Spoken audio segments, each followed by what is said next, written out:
Hello and welcome back to Fallout 76. Today we are going to have a look at my Elder's Mark Bulletstorm build. We have this new mechanic in the game in the form of Bulletstorm, and it's designed to leverage high ammo capacity / high projectile count into more damage. We've also had a rework of all the mods on ranged weapons, and that includes ammo capacity. So if you put quad on an Elder's Mark, you can actually get enough of an ammo capacity to take advantage of Bulletstorm. So here's the weapon I'm using. It is an Elder's Mark, of course. Now, just a note on that, you could use a regular submachine gun with all the same effects.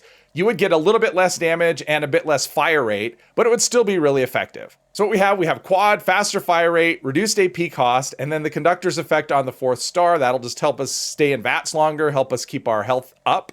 Got a hardened receiver, short light barrel, recoil compensating stock, and a large quick eject drum magazine.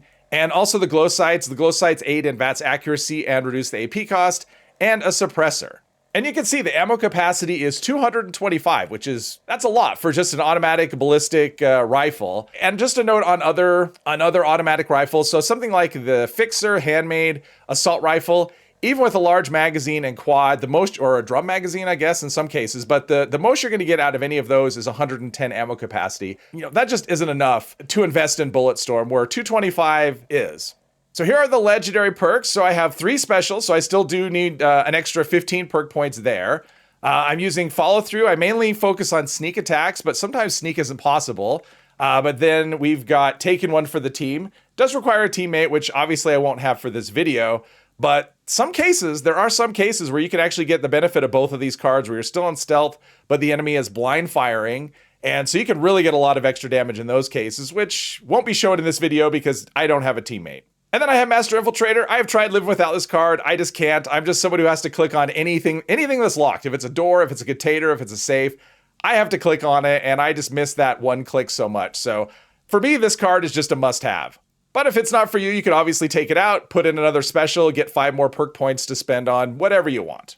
So before I look at the actual perks I'm using, let's look at a perk that I'm not using. So we have Bringing the Big Guns, which doubles our Bulletstorm stack. So in theory, that would give you a maximum stat count of 20. However, because of our ammo capacity, we're not going to get past 14. So really, this would only give us 4 more maximum stacks instead of 10 more stacks. So for that reason, I'm not using this particular card. But we do have Bulletstorm, 9% damage per 30 ammo spent, up to 10 maximum stacks. And then we have Lock and Load, which will keep half of our stacks on a reload. And I'm using Easy Target. This is the one I swapped instead of Bringing the Big Guns. 75% range damage to crippled targets. If you're targeting a body part, as soon as that part is crippled, you're doing 75% more damage to that target. So I think this card is definitely worth, I think for 3 points, this has more value in our particular case over having the bullet stack count doubled. Then I have Bandolier. That'll reduce the weight of the ammo I'm carrying. And then I have 2 points for blocker. 2 points is actually enough, I think, for most cases, and my resistance is actually pretty high, so this should do the job against melee attackers. Then we have Number Cruncher. Now, the AP cost on our weapon is only 8, so we're only getting 16% more, which is, dubious value for 3 points. The other option here would be Downranger, which for 20%. The problem with that is that range does matter, so if you're too close to an enemy, you're getting no benefit at all. So I actually prefer this because I'm getting the benefit no matter how close, or I don't have to worry about range. Tormentor, 20% more damage per crippled limb a target has. Mainly this is going to be useful against larger targets. Then we have Tank Killer. It's only 2 points now for 40% armor penetration. Cinermasochist, 75% range damage when attacking the torso. Sometimes you're just not able to get hit on a head or whatever the weak spot happens to be on an enemy, and the torso is generally a high percentage chance. So getting a big boost in that case makes a lot of sense. Then we have Skeet Shooter for 1 point. I think this is worth it. This makes a noticeable difference on the crosshair for the times when you're not in VATS. I'm not sure if this works in VATS or not, but out of VATS, this actually makes quite a bit of difference. And then we have Concentrated Fire rank 3. This is another one that's mainly good against larger targets. 3% accuracy and damage per shot. So, and I think this stacks up to 20 stacks of damage. So you hit a big target 20 times without leaving VATS. At that point, you're getting 60% more damage from the card. So this is well worth it. So we have Life Giver, more health based on endurance. Iron Stomach gives us extra damage and energy resistance based on our endurance. Natural Resistance, extra fire, poison, and cryo resistance based on endurance. Thirst Quencher, extra AP based on endurance. Fireproof, I do use a jetpack on my torso, so fireproof is really the only protection I have against explosive damage. Starch genes, I use mutations. I want to keep them, plus I don't want to get unwanted mutations. And then we have Rejuvenated, which gives you extra benefits if you keep your food and drink meters full, which I do because I use Overeater's armor. And then under Charisma, only one thing here. Strange in Numbers gives me extra benefit from my mutations when I have mutated teammates. So we have Gunsmith 3, guns break slower. The Elder's Mark, it has that cursed effect, which gives it the extra benefits, but it also breaks quicker. So this will just help to offset that. And then First Aid, give a little bit more juice to our stim packs. So I do use Enforcer and Modern Renegade. The main benefit there is the extra limb damage. Covert Operative, the focus on this build is mainly sneak, so we're going to get extra sneak attack damage there. And the same goes for Mr. Sandman. I do have 1 point in Escape Artist. I'm not using Sneak. I find that the 1 point in Escape Artist is actually a lot more useful than the 3 points in Sneak, and this is usually enough to keep us hidden. Then I have Gun Fu for auto target swapping and VATS. And then Adrenaline, damage will build when I'm fighting multiple enemies, and that goes up to a kill streak of 10 for an extra 100% damage. I am doing a critical hit every other shot, so better criticals will increase that damage. We have Ricochet. This will give us a deflect chance based on our luck.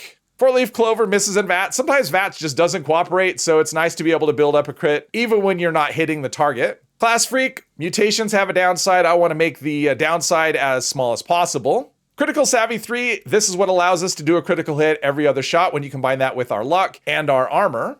Junk Shield, the new locking feature where we're able to lock things into our inventory is pretty awesome. So this makes running this card a lot easier. You're just not going to junk will not leave your inventory, at least if it's locked, unless you die. So this provides a pretty nice benefit for just 1 perk point. And I do use food buffs, so Good with Salt will keep that food from spoiling.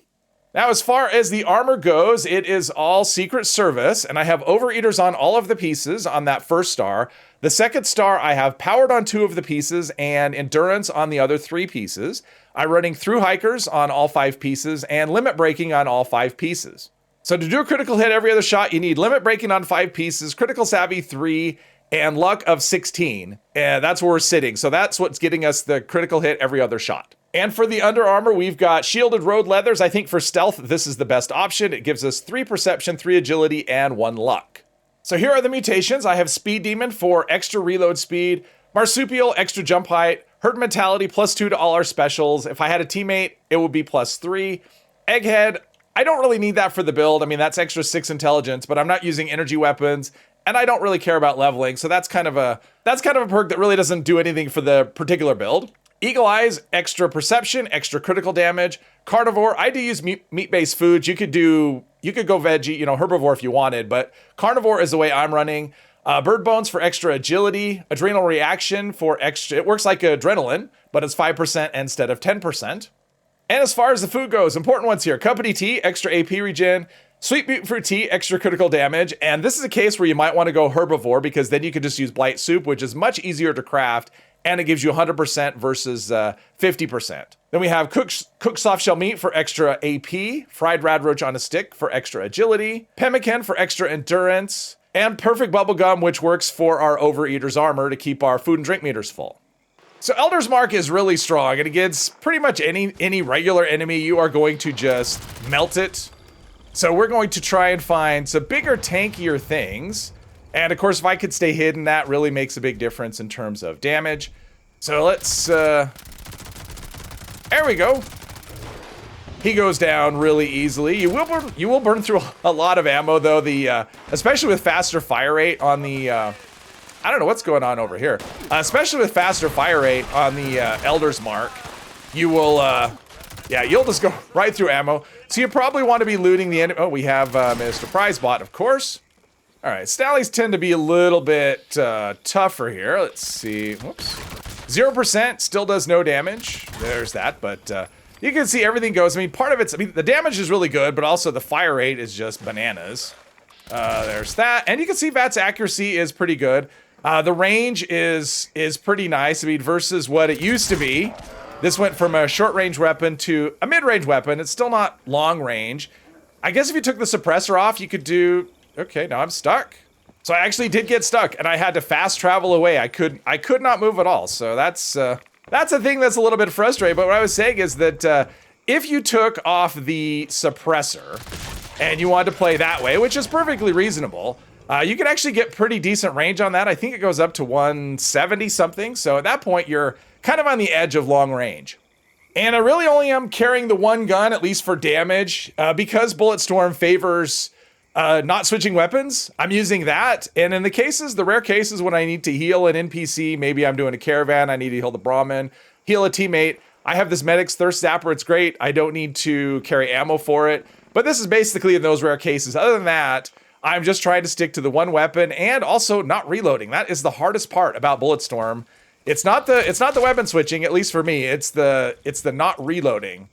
That it just feels so suboptimal not to do that, but it is actually the optimal way to go.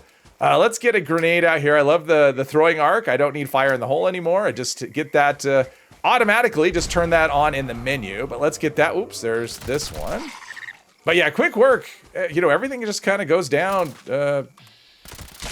super fast. Are there Blood Eagles here? I'm guessing there's not. Otherwise, there would have been fighting going on with the, with the Mirelurks. So let's see if we can get, there we go. Let's get its attention. At least facing me, take out those spouts. And you can see she just melts. She just melts, which is pretty much the way everything goes with this particular setup. All right, let's see how we do against a Flying Thing and the Flying Thing's minions. But yeah, being a mid-range weapon does challenge. I will probably add in another weapon at some point. I don't know what that's going to be. Maybe something as a sniper. What is happening? Is this? Oh, there is. Okay, there it is. Well, there we. Okay, now I'm in. Now everything is after me. Now I'm no longer getting sneak bonuses. Still in danger. I wonder if that's a problem with this. Okay, so that one's got. Hello. Okay, so I got its attention, and I'm still in danger, even though nothing is anywhere. I may have to go kill some robots, too. Sometimes that happens. The Scorch Beast decides, you know what? I want to go fight some robots, and we can take out robots. There's another Scorch, and there's a reload, but you can see our stacks. Now our stacks are gonna bounce. Once you hit that maximum amount, the stacks are gonna bounce. So damage is good, but it's far enough away we're getting some drop-off. But the stack count is going to bounce between 5 and 10 once we get that, once we hit the maximum, where we are. So the approach for the Guardian, if you want to do it in stealth, is to have a stealth field. So you can actually do it by sneaking and you stay undetected, but as soon as you start shooting, if you don't have a stealth field, you will be in danger. And you can hide behind one of the pillars and you can wait, but it does take a while. But if you have an active stealth field going, as long as that's going, you'll just stay in caution. And you can actually do it much, much faster that way because you don't have to, reacquire stealth, as it were. And so there's a couple of options here. There's the Chinese stealth armor. The downside of that is that you will not have your regular armor. So you'll lose the effects, which for me means I will lose limit breaking and I will be doing a crit every third shot instead of every other shot, which is a pretty big difference. So the option I actually went with is the Stealth Boy Mark III. That will allow me to have a stealth field and use my regular armor, which means I'll be able to do the critical hits every other shot and whatever other bonuses I get from my armor. And these are available from the Enclave bunker, just in the downstairs area, but it's not a guarantee. But when they do have them, they usually have 3. So this is one of those encounters where actually taking one for the team and follow through can actually help you, because he will, even when you're in caution, you can still, you can still get hit, still take damage. I don't have a teammate though, so taking one for the team won't help. But in those cases, the fight is much shorter. And now as far as the Stealth Boy goes, I'm going to wait until I can actually shoot him, because until I actually start shooting, I'll just stay in caution. So I don't need to start my counter. And let's see, we'll go with that. Do it there, and here we go. So basically, you want to do a few shots and then keep moving. If you stay in one spot too long, you will, you'll go into danger, and then you have to kind of go hiding again. So he'll start shooting me after the second bit. And I do have to keep an eye on the damage since I don't have, I do use super Stimpaks, by the way. I did try this with Chameleon armor. The problem is, as soon as you start moving, you lose your stealth field, and then you get into danger. It's the same problem with the Stealth Boy, the Stealth Boy mod on power armor. You really need to have that, the stealth field going all of the time, because it does cost you a lot if you get into danger and you have to reacquire stealth. And if I do it this way, I can just kind of keep moving, shooting, and it's not a tremendously long encounter. I've been able to do this under 2 minutes. There we go. All right. I've been able to do this under 2 minutes, but you can see how quickly the health is just going right down. We're going to have a reload here in a second, but we haven't gotten the verbal warning yet. So As long as we're under half health, once that happens, we can usually do this without having to go into the... Then we have the AP ran out. Aiming a gun that has no... where it's invisible is kind of difficult, but you can see the time is 1:44. So that is a perfectly acceptable solo time, especially when it comes, you know, we're sneaking. And that is my Elder's Mark Bulletstorm build. As you can see, it is actually very effective. I will try to put a link to the build in the description, so if you want to look at it in more detail, you could do that. Hopefully you've enjoyed this video. If you have, please hit one of the buttons, and I hope you'll join me in the next one. Thank you very much.